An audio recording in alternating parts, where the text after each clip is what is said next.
Hey, how are you, good people? How's everything going? I've seen discussion about records in a box. If it's worth it or not to have in a box, big box with a one record. Different from box sets, right? With like come a compilation of albums. A lot of albums for an artist, or so that you pack them in a box. People sometimes keep them apart from the box and and store them differently and store the box somewhere else. For me, it's not that big of a deal because I don't have that many records to begin with. So if we have like 30,000 records, I guess that is going to start to get a problem to have the boxes. But for me, well, it's not that big. Sometimes I rather have the record. Yeah, to be honest with you, the boxes are not necessary mainly, but you have to have them sometimes. And I know maybe contract deals or whatever makes them to do that. Sometimes they just like to give an additional, like a book or something cheap, for fans. It's just try to give value for the money, and we have to pack all those stuff in the box so that you can take a look at it. I think those things are really interesting when they do it well. I think it's valuable. I have a couple of ones that they done it well, so that you can have different better approach to music if you have more of a complete experience. So I'm going to show you a couple of them they have. This first one is the Rolling Stones Let It Bleed album for the 50th anniversary. So this box comes with a mono version and a stereo version of the album. Comes with a book, which I enjoy. The poster, which I don't care about posters that much. I'll make my own posters.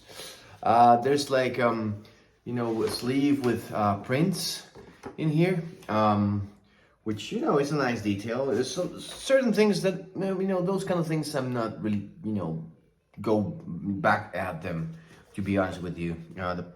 There's comes with a CD version, which I haven't played ever, but it's fun.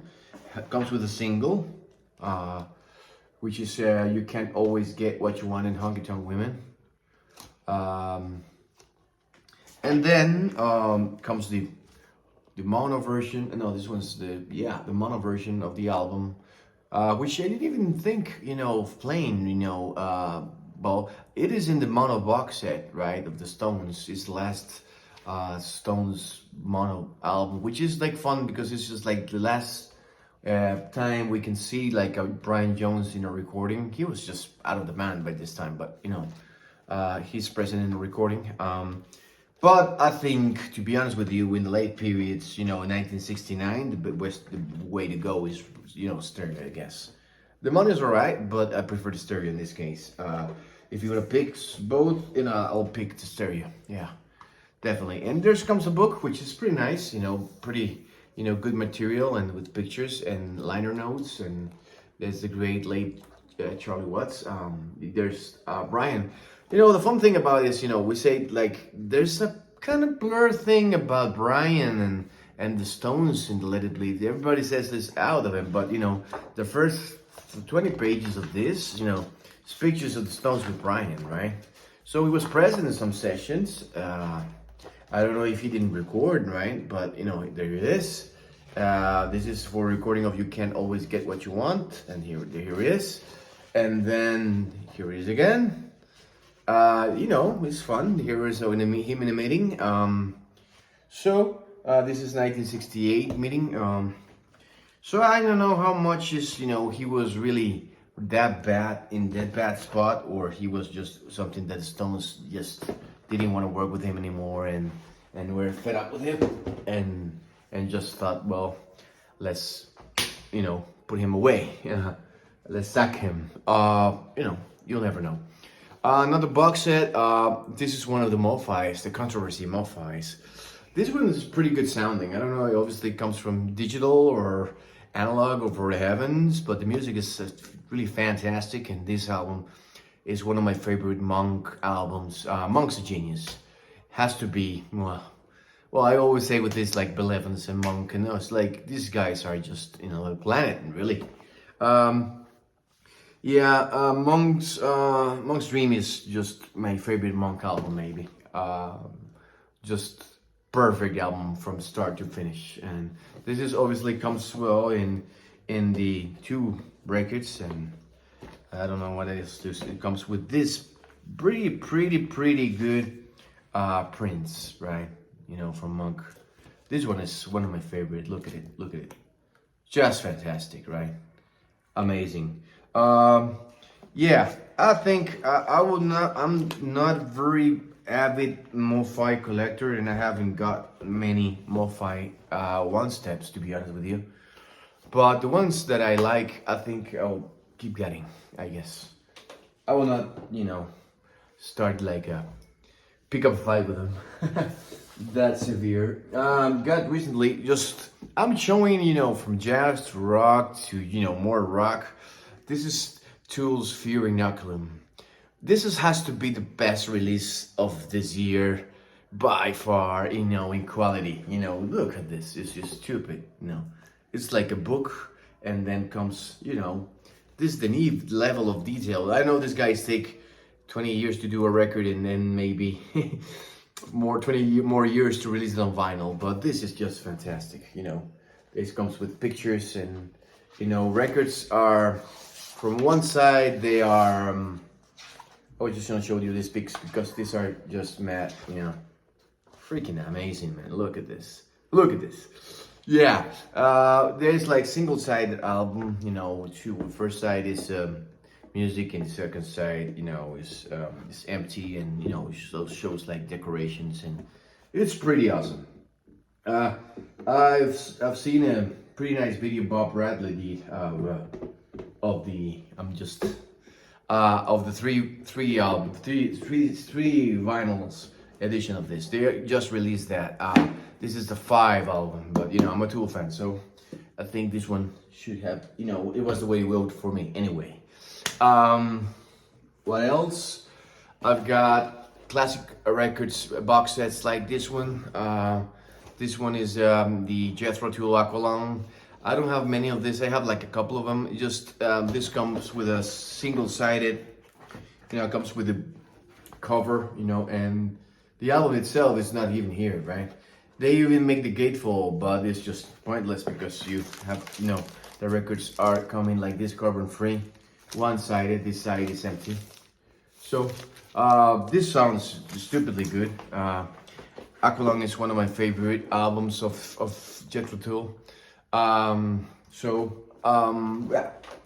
What else can I say about Jethro Tull? I was cut with them, you know. They hit me with the Rock and Roll Circus of the Rolling Stone, with the song for Jeffrey song that they did to begin the show. Was fantastic, with Tony Iommi and as a guitar player there, you know, pretty fun. Another Monk, yeah, too much Monk, right? This is Sam Records Monk, you know, Friends album, you know, pretty good. This is also way, you know, it contains things that you will, you know, like to keep, like a book, like this. It comes like with a booklet and explaining all the sessions, and, you know, it was soundtrack of a movie, right? And, you know, it's Monk in this cool hat. This is fantastic, you know.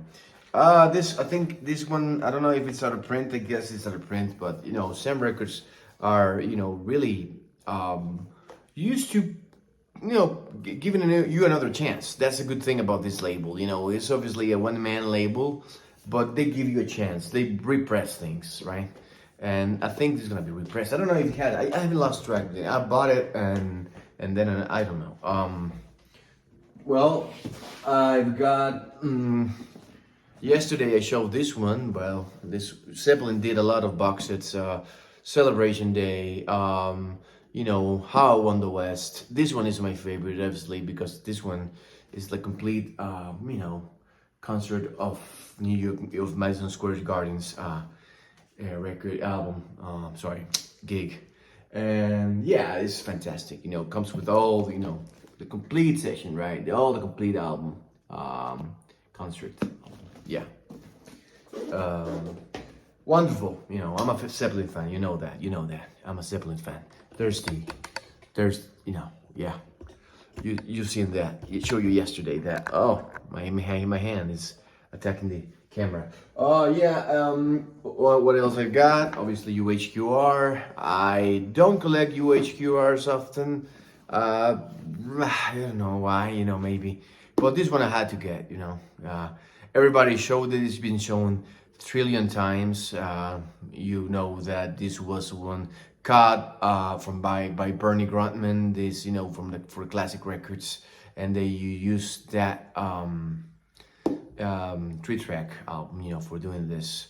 I A/B it with the mobile fidelity Mo-Fi, right?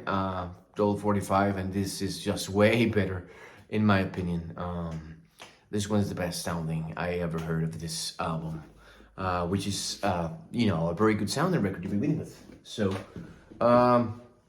last but not least, I've got all the remixes of Giles Martin, with the Beatles, starting with Sgt. Pepper and White Album and Abbey Road, and I'm more keen of a remaster with for the analog tapes like they did with the Beatles in Mono box set.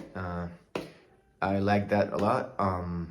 But remixes are fine. They are nice. They're a new approach. Sometimes it's better than enough. I think the earlier albums will benefit more from that. I think so, because of the stereo mixing of maybe 65, 66 will be really panned, and I think that will be benefit of a more modern stereo mix. Everybody's like pushing for the black box to be cut from the tape and do that, but I think it would be a right approach. But let's do both, and hope Michael Fremer, pushes it like he pushed the for the mono.